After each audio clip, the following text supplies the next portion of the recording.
Webale okubango kye kumugede Bukedde TV wano kyeyongerayo n'amawulire gaffe agataliko mutuntu mpozi ngo n'abasuubuza nti omusomi waffe yatusedda mu studio za Bukedde TV wano agenda okuba nga atongerayo n'amawulire amalala. Nsaba beeyanjulire kumanya atubulire gy'ava biki byakola ne gy'abeera. Tusanyuse okulaba ssebo. Nange nsanyuse okusisinkana. Essanyu ndiraba. Y'amaanyi ebitagambika. Okay, abali ku Bukedde TV wano soko beeyanjulire. Balamusizaako mikwano gyange, amanya gange nze Suuna Ben.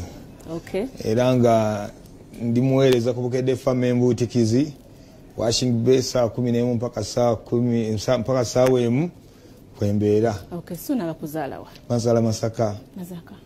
Soko tubulemu katono tono embeera ye Masaka mpaka lwayingira ekibuga. Masaka nazaalibwa n'enkulira katono. Nazaalibwa n'okulira. Mwe nazaalibwa n'enkulirayo nabulako katono okuwasaayo.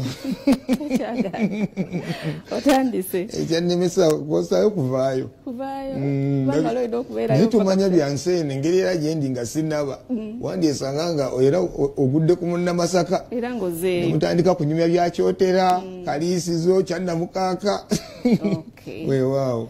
Wakula otya obulamu bwe Masaka soko tubuliremukko kubanga omuntu ayogera ku Masaka tubalanga abaana ab'empisa simanya abaana abakibuli kimu ab'emikisa mwena musibuka Masaka. Nze nkulidde Masaka era omuntu we Masaka ne oba omusanze e Kampala era omulaba n'omanya nti nno oyo omuntu oyo Masaka. N'amaalo mwegali osimanye wali olukibulidde. N'amaalo mwegali nakyo tukyebayiza Mukama Katonda.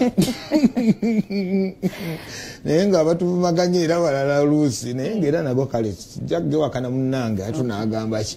Naye nakulira mu famire y'abaana bameka? Nakulira mu famire y'abaana 7 nga nze ndi wa 2. Sister wange omukulu bamuyita Nakalema Flavia nze nenzirako awo. Weewaawo. Obulamu bwali butya? Obulamu okusoma kwange kwasooka ne kuba kulungi naye taata waffe wamala okuva mu bulamu bw'ensi eno bino bigenda nga bikyukamu. Nze nkuze ne maama wange ebbanga erisinga obungi era nga nkuze ne maama wange omukyala nga munaku. Omanyi okukulira mu maka nga buli kimu kyakuyiiya buyiiya. Bwe bulamu bwe nkuliddemu nze nze nasomera ddala naye lwakuba kiseera kyatuuka naddala nga maliriza P7 awo kati olugendo olwaddako awo olwa secondary nalusomera mu mbeera ya kanaayo kyani ey'amaanyi ennyo kubanga nakolanga kaliyoki ekiro ku makya nga ngenda mu kirasi. Ngokola kaliyoki ng'oli mukyali mu siniya ng'akayingira siniya? Nze natandika okukola kaliyoki okuva mu siniya ey'okusatu. Waliwo omwami Padde Kibi yannyambako okumpeerera okuva mu gundi mu siniya 2 siniya 3 awo kati awo ne tutaŋŋanira awo n'omwami oyo nenyingira kaliyoki entandika okweweerera nga nesiiga evvu ekiro nengenda ku stage ndikola bi comedy ku makya nenyingira mu class era nze certificate yange ya senior 4 ne ya 6 zonna nazijja mu kaliyoki.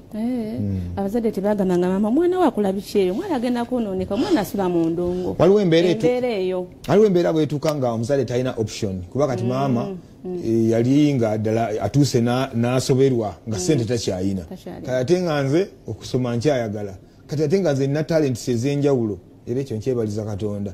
Kati waliwo omukwano gange Jamiru Ssentongo lumu nga mumwerekerako mu kaliyoki ngenda okulaba akola ebintu nange byensobola nga bamufuwa ssente nga Jamiru nti nange mumpeeyo oluyimba bampayo olumu n'ekikwasaganya ne gwaka. Kale kati soke tumulemu katono nnyo tukomawo atubuulire ebinyanyanyanya bino yabiyingira atya tovaawo.